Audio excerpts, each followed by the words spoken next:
Olá a todos, sejam bem-vindos ao De Olho no Mercado. Hoje é 8 de setembro de 2021. Nós tivemos aí o pregão de quarta-feira, pós-feriado, dia 7 de setembro.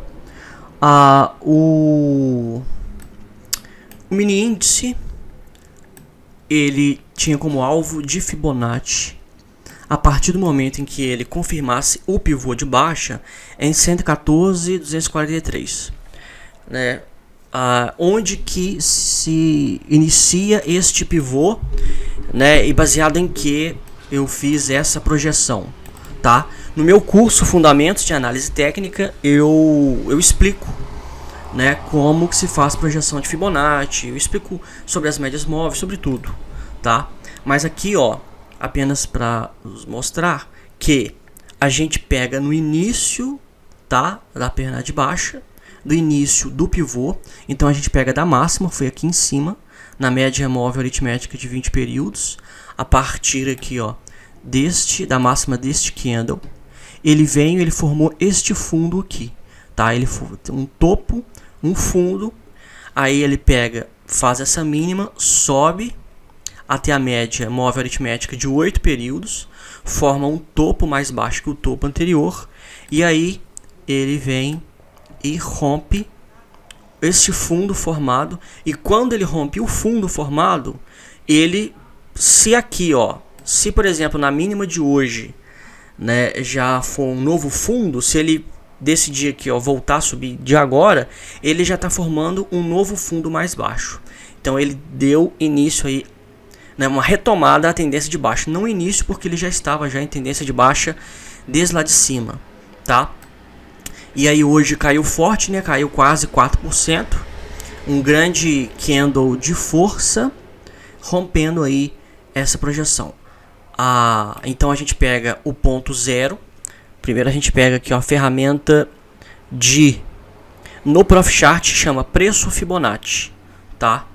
E aí aqui a ferramenta, ela está definida os pontos de 0, 38,2, 50, 61,8 e 100%.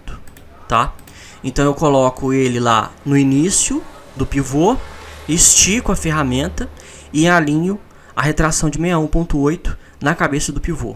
Eu desconsidero o pavio, tá? Eu gosto de colocar no fechamento, porque historicamente, né, e isso historicamente são quase 2 anos que eu venho fazendo projeções diariamente e eu percebi que desconsiderar o pavio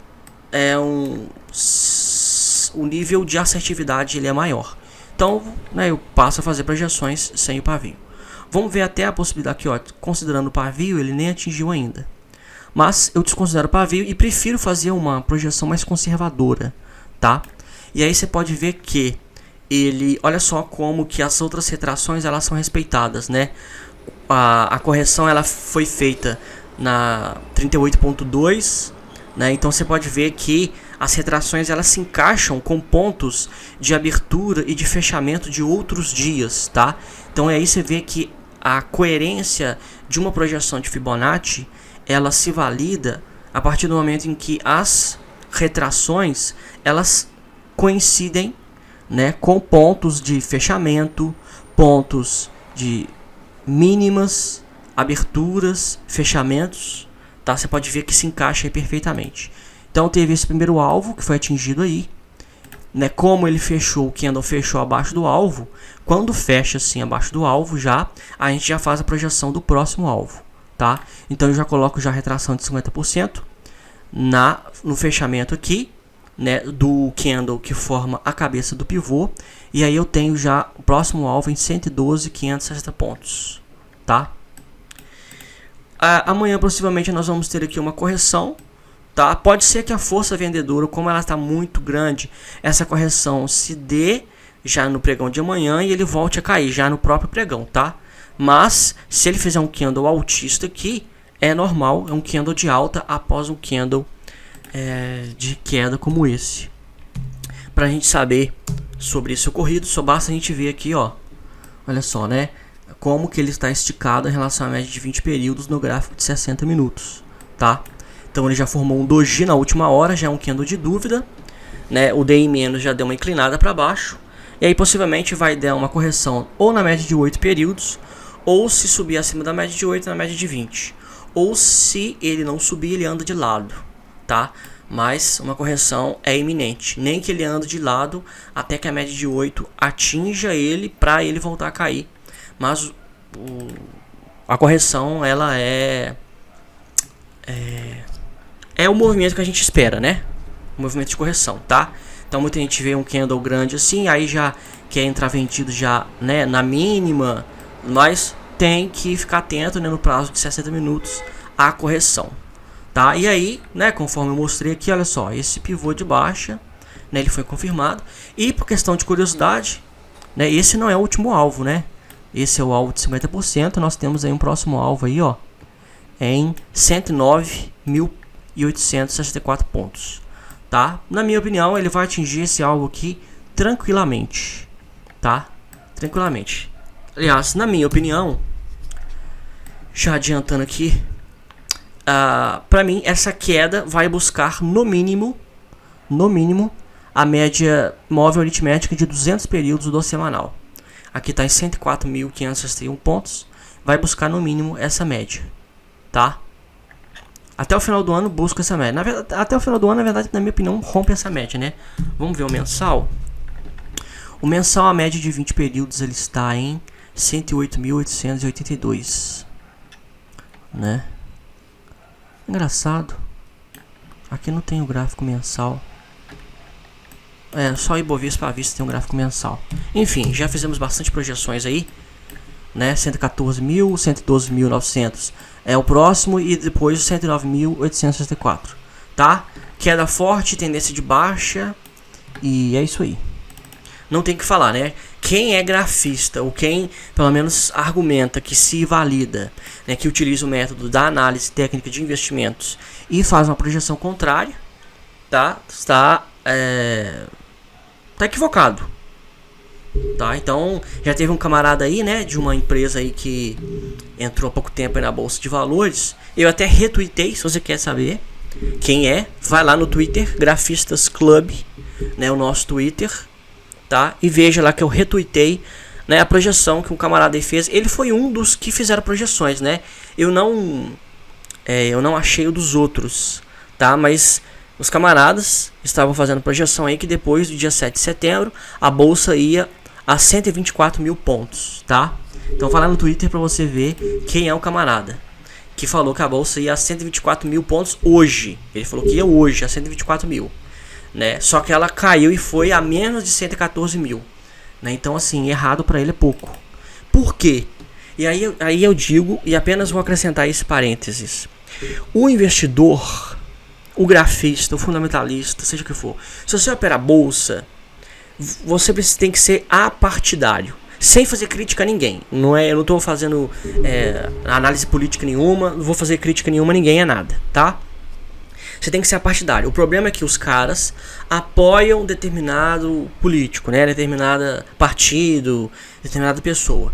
E o viés deles é um viés otimista para aqueles que eles apoiam, tá?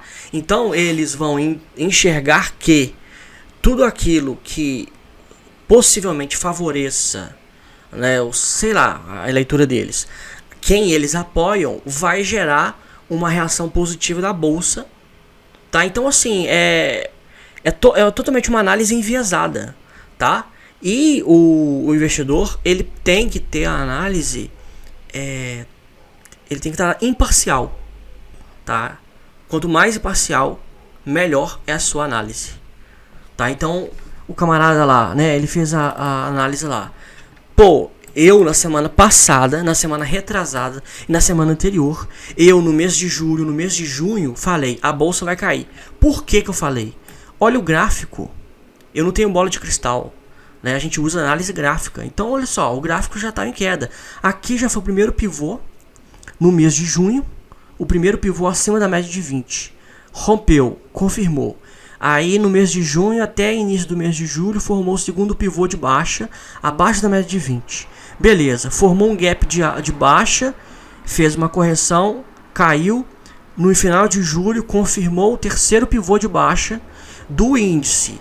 Beleza, cai. Mês de agosto é queda. Já teve um repique na média de 8 e já teve já uma nova queda, e agora o mês de agosto é o mês que mais está caindo, tá?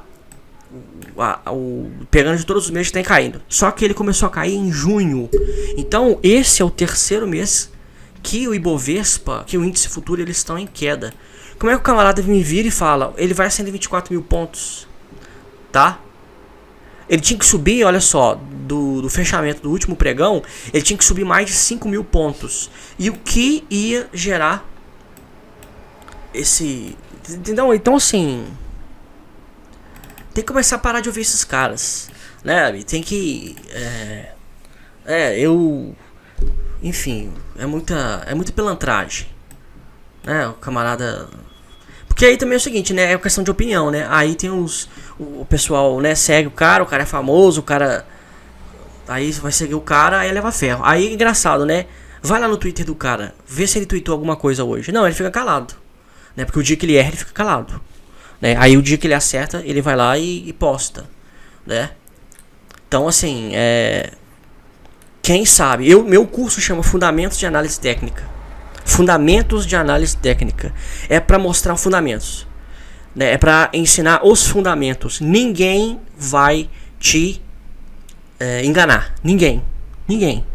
Você vai saber os fundamentos. Então, basta, se você sabe os fundamentos, você domina os fundamentos, ninguém te engana, tá? Você vê o cara falando, tal, beleza. Você pode gostar, odiar, seja o que for. Você vai lá no gráfico, confere, né, ver se tem pivô formando e tal. Por exemplo, o dólar. O dólar subiu forte hoje, beleza. Mas o dólar precisa romper a média de 200 aqui em cima. Ele ainda está dentro de uma região de consolidação, tá? Então ele precisa romper a média de 200, precisa romper lá em cima. Agora, o DMI, o DI+, já subiu acima do DI-, tá? Mostrando tendência de alta. Então, e o candle hoje foi de força. O dólar subiu quase 3%. É muito, para um único pregão é muito, né? E aí com a bolsa caindo, mas o Ibovespa já estava em queda, né? Não é novidade que ele estava em queda. Então, o dólar está subindo. Dólar está subindo. Com a pressão, né, o volume de hoje, no mínimo ele vai atingir aqui, ó, a região de consolidação. Não, no mínimo ele vai atingir os 5,50, tá? Então, assim, né, é dentro do possível. Eu estou mostrando aqui o gráfico, né, e mostrando as possibilidades, né? Com o DI+ a subindo acima do DI-, né, já tem um indicativo que as forças compradoras são maiores que as vendedoras. Já vai ter força suficiente para romper a média de 200 e vai buscar esse topo. Rompendo esse topo, aí ele vai buscar os R$6, né? Aí ele vai entrar aqui numa crescente, né, de um canal de alta aqui, ó, em busca dos R$6. Aí eu te falo, ele vai romper os R$6 ou não? Não tem como saber, né? A gente não tem bola de cristal, não tem como saber. A gente está olhando regiões de resistência do dólar, tá? Então ele tem uma próxima região de resistência da média de 200 em 5,39, uma segunda em 5,50, e aí 5,50 ele vai buscar uma terceira em 5,80, ou tem 88, 5,90, e rompendo 5,90 ele vai buscar R$6. Então são regiões em que ele rompe, você já pode esperar que ele vai subir ali, ó, pelo menos uns 5 centavos. Aí ele parou naquela região, rompeu, você pode ter certeza que ele vai atingir mais os 5 centavos acima. E assim vai aos poucos, tá? A gente consegue fazer uma projeção de 2 dias, de uma semana para frente. Mais do que isso a gente não consegue, tá? E mesmo assim, a partir do momento que ele está dentro de uma tendência. Então, por exemplo, agora ele não confirmou o pivô de alta. Nós não temos pivô de alta, ele ainda está sem tendência. Ele precisa romper. Mas o pregão de hoje mostrou aí já uma força compradora no sentido da alta, tá? Então, dos papéis que mais subiram, Nord 3 subiu 48,29%, sei lá, uma anomalia. Rent 3 subiu 8%, bateu na média de 200, tem que formar um pivô de alta. Elican 3 subiu 7,23%, gap de alta, candle baixista, esperar a formação de um pivô de alta também. Dos que mais caíram, IGBR 3 caiu, segurou na média de 20, se ele voltar a subir, nós temos um pivô de alta. Se ele cair abaixo da média de 20, é tendência de baixa. Teca 4, tendência de baixa, continuidade da tendência de baixa. E Cash 3 caindo. né? No texto de hoje, para fechar aí agora o nosso vídeo aqui, no texto de hoje eu falei sobre as carteiras de recomendação deste mês, né?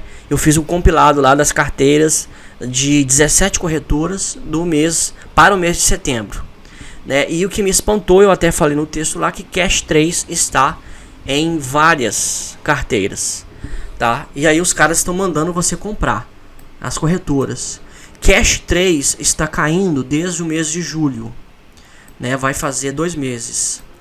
Que agora nós estamos em setembro, né? Eu tô boiando aqui. Eu tô achando que a gente tá indo em agosto. Não, a gente já tá em setembro. Então é o seguinte, já vai fazer o 3º mês que Cash 3 está caindo. E os caras estão mandando você comprar, tá? Então assim, né? Parece piada. Vale 3. Vale 3 é o papel que mais está sendo indicado para compra. Eu coloquei este retângulo no dia 19/8. Eu coloquei, aliás, 19/8 não, perdão. Foi aqui, ó. 30/8. Foi final de agosto. Coloquei esse retângulo e falei: Vale está em consolidação. A literatura técnica nos fala que uma consolidação no meio de uma tendência é um padrão de continuidade. Ou seja, ele consolida e ele continua o padrão. E aí o que eu fiz? Eu mostrei esta reta aqui, ó. Que eu taquei aqui, ó. O que eu fiz? Eu peguei, estiquei essa perna de baixa com essa reta, peguei a reta e coloquei abaixo da consolidação. E mostrei para vocês que alvo de vale é em R$ 77. Por quê? Porque a literatura técnica nos fala que depois de uma consolidação, você pega a perna formada anteriormente e projeta ela depois da consolidação. Foi isso que eu fiz. O que Vale fez no pregão de hoje? Vale rompeu a consolidação. Rompendo, a Vale confirma, o papel de Vale está confirmando que a tendência de baixa vai continuar, conforme eu havia falado antes de romper. Por quê? Porque é uma questão técnica. Não é bola de cristal, eu não acho nada assim, não é baseado na minha opinião nem nada. Então Vale vai buscar R$ 77, baseado em parâmetros técnicos de análise gráfica. E de 17 corretoras, 12 corretoras estão mandando você comprar Vale. Se você quer perder dinheiro, você segue essas corretoras. Eu fiz a planilha e eu compartilhei aí a planilha, tá? Com o nome de cada corretora, né? Porque isso é público. Isso é público. Então assim, sabe, eu comecei a trabalhar com o mercado financeiro achando que no mercado financeiro não tinha pilantragem. Sabe que no mercado financeiro a sua competência, não tem como você acobertar a sua competência. Porque ou você ganha dinheiro ou não. Ou você, mesmo que você não seja um gestor, você seja um analista, por exemplo, né? Você faz uma análise, você faz uma projeção. Beleza, sua projeção bateu ou não. Isso mostra a sua competência. Sabe, é uma questão fática, não é uma questão de opinião, né? Só que eu não consigo entender como que as corretoras vão além do óbvio. Sabe, os caras têm certificação, os caras têm credencial, os caras na Ancor, na Ambima, na APMEC, não sei o que, na CVM, os caras são autorizados pela CVM a fazer, a trabalhar como corretora, a fazer indicação, não sei o que, e os caras declaradamente fazem recomendações para as pessoas perderem dinheiro, né? Por que na verdade eles fazem essas recomendações? Porque as pessoas têm que comprar ações para eles ganharem dinheiro, tá? E aí eles sabem que você vai comprar Vale, você vai perder dinheiro e aí você vai vender. Você não vai suportar a Vale caindo de R$ 98 até R$ 70. Você vai perder, se você comprar 1.000 ações, você vai perder mais de R$ 20.000. Isso em questão de semanas. Aí além de perder os R$ 20.000, você vai lá e vai vender as suas ações. E quando você vai vender, eles vão ganhar corretagem, tá? Quando você vender. E aí você não tem direito a entrar com uma ação judicial contra os caras que mandaram você comprar. Porque eles recomendam, mas a responsabilidade é sua. Entendeu? Só que os clientes, muitos clientes, eles acompanham as carteiras recomendadas. O cara é cliente da corretora tal. Tá, a corretora tal mandou para ele a carteira recomendada. Ele vai lá e investe na carteira recomendada. E eu mostrei no meu texto também que tem corretora que manda você comprar 22 ações. Quem tem dinheiro para comprar 22 ações? Para quê? Porque quanto mais ações você comprar, mais corretagem você vai gastar. Tá? Então existe uma coisa básica chamada compliance. Você tem que fazer o seu compliance. Você é o seu gestor, o seu próprio analista de compliance. Compliance é uma área que as empresas têm, formada por advogados, contadores, economistas, administradores, em que eles analisam é um departamento de controle interno. Tá? Eles analisam todas, se não há conflito de interesse, por parte dos clientes, por parte dos stakeholders, seja o que for. Então toda vez que você for fazer alguma coisa, você for atender a uma dica de alguém, analise o interesse por trás daquela pessoa. O Nassim Taleb, um dos maiores filósofos da atualidade e trader, ele fala nos livros dele o seguinte: não pergunte a alguém, não peça a dica de alguém sobre o que você tem que comprar ou vender. Peça para ver a carteira da pessoa, né, no que a pessoa de fato está comprando e vendendo. Tá? Então as corretoras, o que elas deviam fazer? Tá, elas fazem recomendação, beleza. Elas deviam ter a obrigatoriedade, e isso é uma ideia que me veio aqui agora na mente. Eu não tinha pensado nisso, hein? Agora que eu tô pensando nisso, elas tinham que fazer o seguinte: a carteira recomendada delas, elas tinham que comprar. Elas tinham que comprar todas as ações, porque elas tinham que colocar o patrimônio delas em risco. Tá? Só que a APMEC não autoriza, né? O analista de investimento que faz a recomendação, ele não pode comprar a ação que ele recomendou. Porque ele pode usar, né, o fato de ele ser analista para benefício próprio. Ele manda as pessoas comprarem a ação que ele está comprado para ela valorizar. Só que o que acontece é que o volume financeiro para você levantar uma ação, pelo menos uma blue chip, uma empresa como Vale, né, tem que ser tremendo, né, o fluxo financeiro. Então, um analista, qualquer caso de análise que mandar você comprar Vale, não faz nem cosquinha, né? Olha só, nós estamos dia 8 de setembro. Os caras lançaram a carteira recomendada às 17 corretoras já no dia 1º de setembro. Os caras mandaram comprar Vale e Vale está caindo. O que isso quer dizer? Que o volume de compra dos clientes dessas corretoras não está sendo suficiente para segurar os preços de Vale. Porque se fosse um número muito grande de pessoas comprando, se fossem milhões e milhões de reais comprando ações da Vale, o preço não cairia, tá? Então você vê que o mercado vai na contramão do que as próprias corretoras indicam. Por quê? Porque o que move são os tubarões, são os grandes fundos de investimento, né? Os caras, né, com uma clicada eles movimentam milhões. Então não tem pessoa física, quantidade de pessoa física de qualquer corretora que seja capaz de segurar o fluxo dos tubarões, tá? O ideal, o que você tem que fazer é seguir o fluxo deles. E o fluxo deles está mostrado no gráfico, tá? Uma vez eu escrevi um texto, né, falando sobre essa questão, né, dos tubarões e tal. E aí eu falei que eles deixam rastros. E os rastros deles são isso aqui, ó, os gráficos. Né? Então olha só, Vale está nitidamente em tendência de baixa desde o mês de julho, né? E os caras estão mandando comprar, tá? Então fica a dica aí, né? Aliás, nem fica a dica não, porque esse negócio de dica, né, quem dá dica é malandro, né? É gente que quer ganhar dinheiro em cima da sua dica, né? Eu não ganho um centavo em cima de qualquer dica, de qualquer sugestão, de qualquer ideia que eu possa falar pra você, tá? Até porque, né, dos meus estudos eu tenho que gerar um resultado, né, que está mostrado, que está consolidado lá nas minhas planilhas, nos meus estudos, né, que nós temos aí quase 200% de lucro no nosso trade system em menos de um ano. Então isso por si só fala, né? Os resultados por si só falam, tá? Então procure os resultados de quem você procura orientação. Um abraço a todos e, se Deus quiser, até amanhã.